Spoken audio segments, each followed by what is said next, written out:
နောက်တစ်ဆင့်အနေနဲ့သိထားမှာက environment တယ်အဲ့တော့ environment မှာသူကကျွန်တော်တို့ဆက်စချင်းတွေကကြိုပြီးစဉ်းစားခဲ့ရမယ်ကျွန်တော်တို့က sky drone ဆိုတဲ့ effect ကိုသုံးပါလား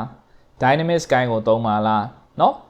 အဲ့တော့စပြီးတော့ကျွန်တော်စဉ်းစားခဲ့ရမယ်ဒီနေရာမှာနောက်ထပ်တစ်ခုထပ်ပို့လာတာက path tracing ကိုသုံးပါလားเนาะအဲ့တော့ path tracing နည်းပညာကတော့အရင်ကောင်းတဲ့နည်းပညာပေါ့เนาะသူကဒီ natural realistic เนาะ image တွေကိုကျွန်တော် render ချတဲ့အခါမှာ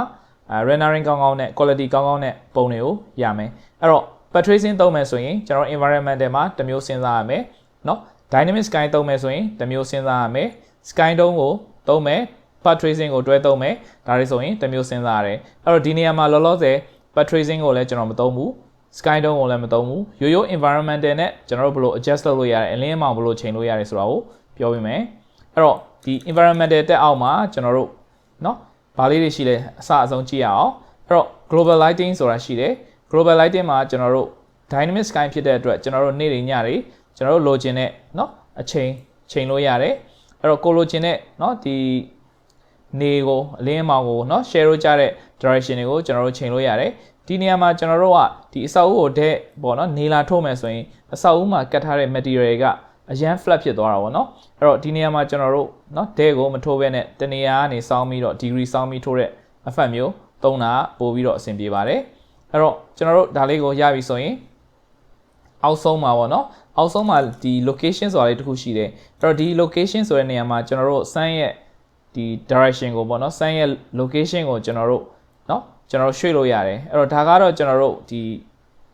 ီဟိုပါပေါ့เนาะဒီကျွန်တော်တို့ရဲ့ share ရဲ့ position လေးတွေ change နေတယ်ဆိုရင်တော့ဒီ effect လေးကိုသုံးပြီးတော့ကျွန်တော်လှည့်လိုက်လို့ရတယ်เนาะဒါဆိုကျွန်တော်ကဒီတိုင်းလေးเนาะဟိုနေတိုင်းထိုးနေကျွန်တော်တို့အဆောက်အဦကဟိုဘယ်လိုပြောမလဲတအားကြီး flat ဖြစ်သွားမှာဆိုလို့เนาะတစ်ဖက်မှာလှည့်လိုက်တာပေါ့เนาะပြီးရင်တော့ကျွန်တော်တို့ကအပေါ်ပြန်သွားလိုက်မယ် time of day မှာနည်းနည်းလေးပြန်စစ်လိုက်မယ်ဒါဆိုရင်တော့ကျွန်တော်တို့ကဒီအဆောက်အဦပေါ်ကိုနေရတဝက်လောက်ပဲထိုးတော့တယ်ပေါ့เนาะခုနလိုမျိုးတအားကြီးမထိုးတော့ဘူး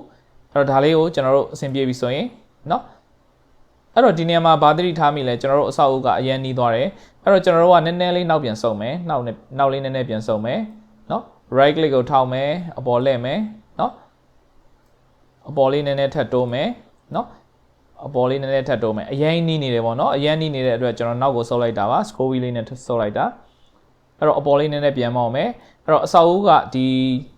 6ခုဒီ6ပေါ့เนาะ frame 6ခုထဲမှာပါမယ်ကျန်တဲ့3ခုကိုကျွန်တော်ဒီ sky အတွက်ပေးလိုက်မယ်ပြီးတော့ဒီမှာเนาะဒီက refresh ခလုတ်လေးကို left click နဲ့ပြန်နှိပ်ပေးရမယ်เนาะအဲ့တော့ environmental အကြောင်းဆက်သွားရအောင်အဲ့တော့ဒီ exposure မှာကျွန်တော်တို့အလင်းအမောင်ချိန်လို့ရမယ်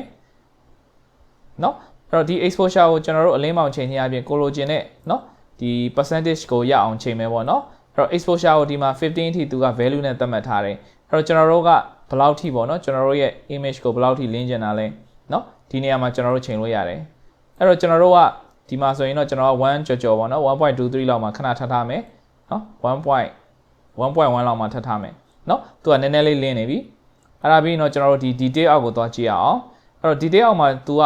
auto exposure ကို on ထားလို့ပေါ့เนาะ 1.1 နဲ့ရတယ်အဲ့တော့ auto exposure ကိုကျွန်တော်ဖြုတ်လိုက်မယ်ဆိုရင်တော့သူကမှောင်သွားမှာပဲเนาะအဲ့တော့ကျွန်တော်တို့ဒီမှာကျွန်တော်တို့ exposure ကိုနည်းနည်းလေးပြန်တင်ပေးမယ်ကိုက manually သုံးတတ်တယ်ဆိုရင် manually adjust လုပ်လို့ရမယ်เนาะဒါဆိုရင်တော့ကျွန်တော်4လောက်เนาะ4လောက်မှာကျွန်တော်နည်းနည်းလေးအဆင်ပြေသွားပြီအဲ့တော့ဒီတိုင်းလေးခဏထားမယ်ပြီးရင်ကျွန်တော်တို့ဒီအောက်က sun intensity အဲ့တော့ sun intensity ကတော့ဒီနေရလာတဲ့အလင်းအားပေါ့เนาะနေရလာတဲ့ပြင်းအားအဲ့တော့ကျွန်တော်တို့ကဒီမှာ 25% က default ဖြစ်နေတယ်ဒါကိုအရန်သွားတင်ရင်နေရအရန်ထိုးမယ်အရန်ထိုးရင်ကျွန်တော်တို့ object တွေကတော့လင်းလာမယ်တခါလေးကျွန်တော်တို့ဒီ object ရဲ့ဒီ detail တွေပျောက်သွားတတ်တယ်အဲ့တော့ကျွန်တော်တို့က sun intensity ကိုအများကြီးမသုံးမဲနဲ့ဒီเนาะပုံမှန်လောက်ကျွန်တော်30လောက်ထိပဲကျွန်တော်သုံးကြည့်မယ်เนาะပြီးရင်ကျွန်တော်တို့ sun ရဲ့ size ဒါကတော့ sun ရဲ့ဘယ်လောက်ထိ size ကို radius ကိုကြည့်ချင်တယ်เนาะသူ့ရဲ့ဒီ diameter ကိုဘယ်လောက်ကြည့်ချင်တယ်အဲ့တော့ဒီနေရာမှာကျွန်တော် sun ရဲ့ size ကိုဒီတိုင်းပဲထားမယ် sun ရဲ့ reflection ကတော့ဘာလဲဆိုတော့နေကနေ object ကိုထိုးတဲ့အချိန်မှာပြန်ပြီးတော့ bounce ဖြစ်တဲ့ reflection မျိုးပေါ့เนาะအဲ့တော့ reflective surface တွေမှာဒီနေထိုးမယ်ဆိုရင် reflection ကဝင်မှာပဲအဲ့တော့ကျွန်တော်တို့ကနေထိုးတဲ့ reflection ကိုကျွန်တော်တို့ဒီမှာတစ်ချက်စစ်ကြည့်လို့ရမယ်เนาะအဲ့တော့ဒီမှာနေ reflection ကိုကျွန်တော် short လိုက်ရင်ဒီ object မှာ reflection မရှိတော့ဘူးဒီ reflection ကိုတင်လိုက်ရင်တော့သူကเนาะ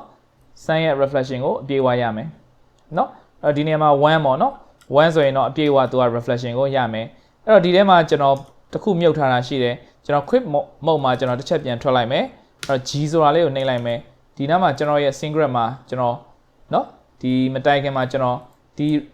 box reflection လေးတွေထည့်ထားတယ်เนาะ reflection probe လေးတွေထည့်ထားတယ်အဲ့ဒါကိုကျွန်တော် delete လုပ်လိုက်မယ်เนาะအဲ့ဒါကဘာလဲဆိုတာကျွန်တော်ပြောပြမယ်အဲ့ဒါကတော့ကျွန်တော်တို့ဒီကိုယ့်ရဲ့ဒီ image တွေမှာပေါ့เนาะ reflective surface ကောင်းကောင်းလေးတွေလိုချင်တယ်သူ့ရဲ့ reflective orientation လေးတွေမှန်မှန်ကန်ကန်လိုချင်တယ်ဆိုရင်အဲ့ reflection probe ဆိုတာလေးကိုသုံးပေးရတယ်เนาะအဲ့ဒါကဘယ်မှာရှိလဲဆိုရင်ကျွန်တော်တို့ခဏဒါလေးပြန်ပိတ်လိုက်မယ်เนาะကျွန်တော်တို့ဒီ library အောက်ကနေ tools အောက်မှာရှိတယ်เนาะ reflection probe ဆိုတာလေးကိုကျွန်တော်သုံးထားတယ်ဒီနေရာမှာကျွန်တော်ကဒီ box လေးကိုထည့်ထားတာပေါ့เนาะဒီ box လေးကိုဒီရှေ့မှာချလိုက်မယ်ပြီးရင်တော့အဲ့ဒီ box ရဲ့ site ကိုကျွန်တော်က property ကနေ site လေးကိုเนาะကြည့်လိုက်မယ်ပြီးရင်ကျွန်တော်တို့ဒီမှာ reflective နဲ့ဝင်နိုင်တဲ့နေရာလောက်ကိုကျွန်တော်ထပ်ပြီးတော့ချဲ့မယ်ပြီးရင်သူ့ရဲ့ site ကိုနည်းနည်းထပ်ကြည့်လိုက်မယ်เนาะဒါဆိုရင်တော့ဒီ box ကကြည့်ရင်ကြည့်သလို reflective surface တွေကိုရမယ်ကျွန်တော်တို့တစ်ခုသတိထားမှာကဒီ reflective surface ကြောင့် set ရဲ့ performance ကိုလည်းထိခိုက်နိုင်တယ်ပေါ့နော်အဲ့တော့ဒီနေရာမှာသူ့ရဲ့ brightness တွေထည့်ခြင်းထည့်လို့ရတယ်အဲ့တော့ကျွန်တော်နည်းနည်းထပ်တင်လိုက်မယ်เนาะဒါဆိုရင် update ဆိုပြီးလုပ်လိုက်မယ်အဲ့တော့ကျွန်တော်ဒီနေရာမှာတော့ကျွန်တော်တစ်ခုပဲထည့်မယ်အဲ့တော့ကျွန်တော်တို့ရဲ့ media mode ကိုပြန်သွားလို့ရပြီเนาะဒါလေးတွေပြန်ပိတ်လို့ရပြီเนาะအဲ့တော့ကျွန်တော်တို့ရဲ့ဒီ environmental မှာပြန်ပြီးတော့ဒီ box လေးကိုကျွန်တော်ဘေးကနေ left click လေးနဲ့လိုက်မယ်ဒါဆိုပိတ်သွားပြီเนาะအဲ့တော့ဒီမှာကျွန်တော်တို့ camera grade တွေမမြင်ချင်ဘူးဆိုရင်လည်း camera grade တွေကိုကျွန်တော်ဒီမှာ non နဲ့ပြန်ပိတ်မယ်အဲ့တော့ဟုတ်ပြီကျွန်တော်တို့ရဲ့ဒီမှာ sun reflection လည်းသိသွားပြီနောက်ထပ် moon intensity ကတော့ဒီညပိုင်းနေမှာပေါ့နော် moon ကနေထွက်တဲ့အလင်းအားပေါ့နော်အဲ့တော့ဒီနေရာမှာကျွန်တော်ကဒီ time mode တွေကို8နာရီခွဲကိုကျွန်တော်ကအကယ်၍သာညကိုချိန်လိုက်မယ်နော်သူ့ရဲ့ moon intensity တင်လိုက်မယ်ဆိုရင်ညပိုင်းမှာဒီ moon ကနေပေါ့နော်ထွက်လာတဲ့အလင်းအားလေးကိုကျွန်တော်မြင်ရမှာဖြစ်ပါတယ်ဒါကတော့ night scene လေးတွေမှာကိုကဘယ်လိုလေးတွေ rendering ချခြင်းလဲနော်အဲ့ဒီပေါ်မှာ motive ကျွန်တော်တို့ night scene လေးတွေကိုကျွန်တော်တို့ဒီ moon intensity ကိုချိန်ပြီးတော့လုပ်လို့ရတယ် star intensity ကတော့ဒီကောင်းကင်မှာထွက်လာတဲ့ star တွေကိုကျွန်တော်တို့ star တွေကလာတဲ့အလင်းအားပေါ့နော်အဲ့တော့ဟုတ်ပြီကျွန်တော်ကတော့ဒီနေရာမှာ day နဲ့ပဲကျွန်တော်ပြန်ပြောင်းမယ်အဲ့တော့ခုနကထားခဲ့တဲ့8နာရီเนาะ8နာရီခွဲခန့်ဒီ8နာရီကြော်ပေါ့နော်အဲ့တော့အဲ့ဒီဟာကိုပဲကျွန်တော်ပြန်ထားမယ်ပြီးရင်ကျွန်တော်ဒီမှာ ambient ဆိုတာလေးတွေ့မယ် ambient ကတော့ဘာကိုပြောတာလဲဆိုတော့ဒီ object ရဲ့အလင်းပေါ့နော်အဲ့တော့ ambient ရှိမှပဲကျွန်တော်တို့ကဒီ object တွေမှာပြန်ပြီးတော့ပေါ့နော်အလင်းအားလေးကိုကျွန်တော်တို့တွေ့ရမယ်အဲ့ဒီနေရာမှာကျွန်တော်တို့ ambient ကို short လိုက်မယ်ဆိုရင်เนาะ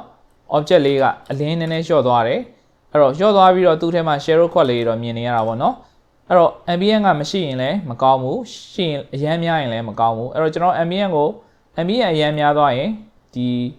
object ကအရန်လင်းပြီးတော့ကျွန်တော်တို့သူ့ရဲ့ detail တွေပျောက်တယ်အဲ့တော့ကျွန်တော်တို့က ambient ကိုကျွန်တော်တို့ကဒီ 0.8 เนาะဒီ 0.8 လောက်မှာ 0.7 လောက်မှာပဲကျွန်တော်တို့ထားလို့ရတယ်เนาะအဲ့ဝန်းကျင်မှာထားရင် object လေးကနည်းနည်းလေးเนาะသူ့ရဲ့ material လေးက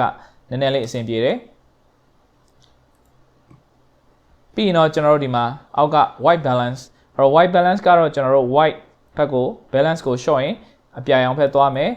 ညာဘက်ကိုသွားရင်တော့ကျွန်တော်တို့ဒီအဝါကျင့်အောင်ဖြစ်သွားမယ်အဲ့တော့ဒီနေရာမှာကျွန်တော်တို့က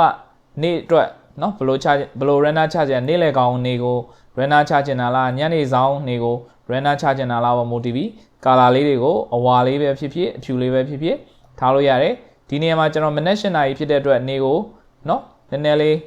မဝတော့ဒီအဝါနဲ့အပြာကြားလေးမှာပေါ့เนาะ natural ပုံစံလေးမှာပဲကျွန်တော်ထားလိုက်မယ်အဲ့တော့ကျွန်တော်9000ကျော်လောက်မှာကျွန်တော်ထားလိုက်မယ်ဟုတ်ပြီကျွန်တော်တို့ကအောက်မှာဗာလေးတွေရှိလဲဆက်ကြည့်အောင်အောက်မှာသူက weather ဆိုတာလေးရှိတယ် weather ကတော့ကျွန်တော်တို့ဒီမှာနှွေရယ်မိုးရယ်ပေါ့နော်အဲ့တော့နှွေရယ်မိုးရယ်နှွေရယ်ပြန်လာမယ်ဒီနေရာမှာကျွန်တော်မိုးရတဲ့ effect ဆိုရင်တော့တိတ်ပြီးတော့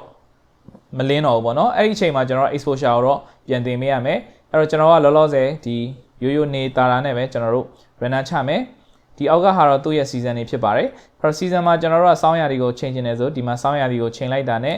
သူ့ရဲ့ဒီမှာမြင်နေရတဲ့เนาะ scene ဘေးပတ်ပတ်လည်မှာเนาะကျွန်တော်တို့နှင်းနေဖုံသွားပြီအဲ့တော့ဒါကတော့ကျွန်တော်တို့စောင်းရသည်အဲ့တော့စောင်းရသည်မှာနှင်းနေကြခြင်းနဲ့ဆိုရင်တော့ဒီကောက်အောင်လဲ raining လေးကိုပြောင်းလိုက်ရင်နှင်းနေကြနေတဲ့ effect လေးကိုကျွန်တော်တို့ရမယ်เนาะအဲ့တော့ကျွန်တော်နေကိုကျွန်တော်တို့ဒီ season ကိုလဲကျွန်တော်တို့เนาะ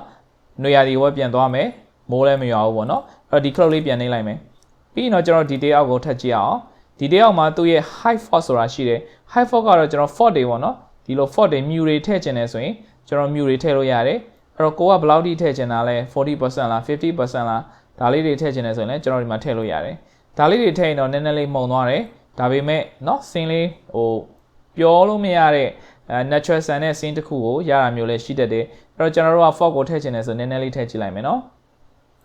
အရင်ကြည်လင်နေမကောင်းလေ environment ကအဲ့တော့ဒီနေရာမှာ wind speed တွေထည့်ချင်တယ်ဆိုရင်တော့ဓာတ်ပုံဆိုရင်တော့တိတ်မသိတာဘူးအဲ့တော့ wind speed တွေကိုကျွန်တော်ပိတ်ထားလို့ရတယ်เนาะ wind speed ဆိုတာတော့ဒီကျွန်တော်တို့ wind speed တင်လိုက်ရင်ဒီအပင်တွေဘာတွေလေးတိုက်ရင်ရေးနေတာမျိုးပေါ့เนาะအဲ့တော့ wind direction တွေကတော့ဘယ်ဘက်ကိုလေးတိုက်ချင်တာလဲဒါတွေရွေးတာအဲ့တော့ vegetation group ကတော့အခုဘေးကเนาะမြင်နေရတဲ့ vegetation ဆိုတာတော့ဒီ tree တွေဘာတွေကိုကျွန်တော် age တွေကိုချိန်ပေးလို့ရတယ်အဲ့ကျွန်တော်ပြန် short ချင်ရင်ဒီမှာ short လိုက်လို့ရတယ်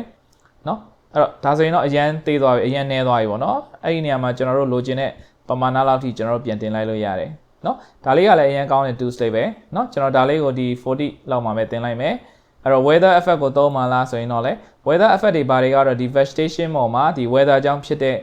ဒီခုနလိုမျိုးနှင်းကြတာဆိုနှင်းတွေဖုံးနေတာမျိုးတွေပေါ့เนาะအပင်တွေမှာနှင်းဖုံးတာမျိုးတွေကိုဟို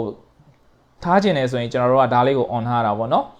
အဲ့တော့ location ကတော့အရင်ပြောခဲ့ပြီးပြီအဲ့တော့ detail အောက်မှာတော့ဒီ location map မှာကျွန်တော်တို့ဒီ OpenStreetMap မှာကျွန်တော်တို့ရဲ့ location ကို project location ကိုရွေးလို့ရတယ် HCI environment ကတော့ကျွန်တော်တို့ဒီမှာเนาะ HCI sky နဲ့ပတ်သက်ပြီးတော့မှ sky dome နဲ့ပတ်သက်ပြီးမှပဲကျွန်တော်ရှင်းပြမယ်ဒီမှာသွားပြီးသုံးလိုက်ရင်အရင်ချိန်ထားတဲ့ setting တွေပြတ်ကုန်မယ်ပေါ့เนาะအဲ့တော့ horizon မှာတော့ကျွန်တော်တို့ဒီ background ကเนาะဘယ်လိုဟာမျိုးလဲထားချင်တာလဲเนาะကျွန်တော်တို့အဲ့ background မှာအဆောက်အဦတွေထည့်ချင်တာလားအဲ့တော့ဒီနေရာမှာကျွန်တော်တို့ကရွေးလို့ရတယ် country side ဆို country side အဲ့တော့ဒီနေရာမှာကျွန်တော်ရဲ့ဒီ camera sync ကเนาะဒီဟာတွေကိုတိတ်ပြီးတော့မမြင်ရဘူးပေါ့เนาะအဲ့တော့ပြဿနာမရှိဘူးအဲ့တော့ဒီလိုလှည့်ချင်လဲလှည့်လို့ရတယ်เนาะအဲ့တော့ကျွန်တော်တို့ဒီမှာဒီเนาะကျွန်တော်တို့ဒီအောက်က horizon အောက်ကိုကျွန်တော်တို့မသုံးတော့ဘူးအဲ့တော့ကျွန်တော်ပြန်ပိတ်လိုက်မယ်เนาะမလိုအပ်ဘူးပေါ့เนาะအဲ့တော့ ocean ကတော့ကျွန်တော်တို့ဒီရေတွေပေါ့เนาะ ocean ဆိုတော့ ocean ဆိုတဲ့အတိုင်းပဲဒီနေရာမှာ ocean ကိုသွား online ဒီမှာရေတွေတွေ့ရလိမ့်မယ်အဲ့တော့ရေတွေကိုကျွန်တော်တို့ထည့်ချင်တယ်မထည့်ချင်ဘူးကတော့ adjust ပြန်လုပ်လို့ရတာပေါ့เนาะအဲ့တော့ဒီနေရာမှာကျွန်တော် ocean ကိုမသုံးဘူးပေါ့เนาะအဲ့တော့ ocean မှာသူ့ရဲ့ဒီ appearance တွေရှိတယ်သူ့ရဲ့ ocean type တွေပေါ့เนาะအဲ့တော့ကျွန်တော်ဒါကိုပြန်ပိတ်မယ်ဒါဆိုရင်တော့ကျွန်တော်တို့ဒီ environmental ကရိုးရိုးပေါ့เนาะဒီ dynamic sky ကိုသုံးပြီးတော့ကျွန်တော်တို့ render ချဖို့အတွက်အဆင်သင့်ဖြစ်သွားပြီအဲ့တော့ဒါလေးကိုကျွန်တော်က save image လုပ်ချင်တယ်ဆိုရင်ဘယ်လိုလုပ်မလဲဘယ်လို render ချမလဲဆက်ပြောမယ်